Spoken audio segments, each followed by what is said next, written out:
guys, good morning nga pala sa inyo. Tara, kape tayo. Ngayong araw na to, pagkabukas ko ng YouTube ngayon, may nakita akong suggestion. May suggestion sa akin, yung YouTube kasi nag-ano yan nagbibigay ng suggestion yan, yung sa mga pinapanood mo. So may nakita akong isang music video na nagkaroon ako ng interest kasi mahilig ako sa anime. Mahilig ako manood ng especially Naruto tsaka One Piece. Gawa ng Pinoy. Actually, mga sila, Visayan sila sa southern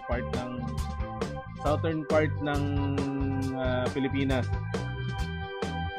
Nagandahan ako sa music video nila tsaka talagang well thought yung pagkakagawa ng music video nila. Hindi ko kayang palampasin na hindi ako magkaroon ng reaction video. Although napanood ko na siya, pero gusto kong i-share sa inyo, makita nyo, i-point ko rin sa inyo kung bakit ako nagandahan sa video na ito. So, tingnan natin.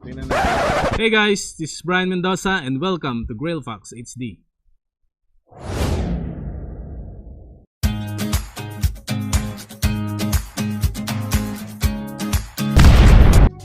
I-ano na natin, i-play na natin tong mismong music video na i-introduce ko sa inyo. Galing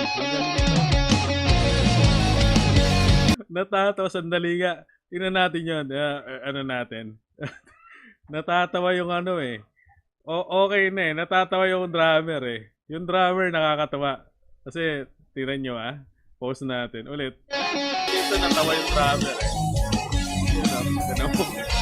Ayun natawa siya. Natawa siya, parang ang kulit naman itong kabanda ko. Pero one thing for sure dito sa kanila, mga magtotropa to. Palagay ko magtotropa yung mga to. Kumbaga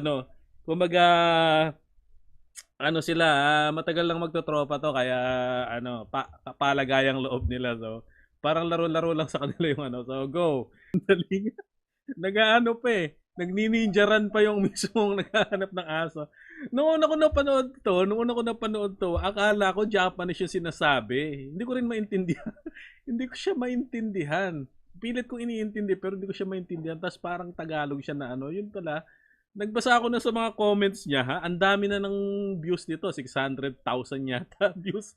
Natatawa ako. Yung comment niya, Bisaya pala. Bisaya yung language nila. Specifically Cebu. Shoutout sa inyo. Yung mismong gumawa nito, Juan Paasa Band. Yung pangalan ng grupo nila, ng banda nila. Napakalupit as in. Kasi dati nagbanda rin ako So, paano mahanap yung aso? Parang ang kwento niya is nakawala yung aso. Parang gano'n parang nakawala yung aso niya.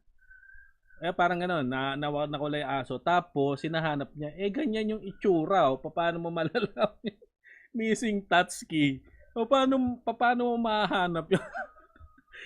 Katawa, aliw na aliw talaga ako rin. Nani mo kung di ka muli kay bahako ni Alabi. Itsura ni Manang tinatanong niya yung aso. Pero yung drawing niya, wala sa lugar yung drawing. Parang, seryoso ka ba? Nakatawa. Ang galing. Tapos yung siguro yung mismong soundtrack nila, Summon ng Ero to yung pangalan. Ang alam ko yung Ero yata, parang Ero sa Visayan na language, aso, yung Ero.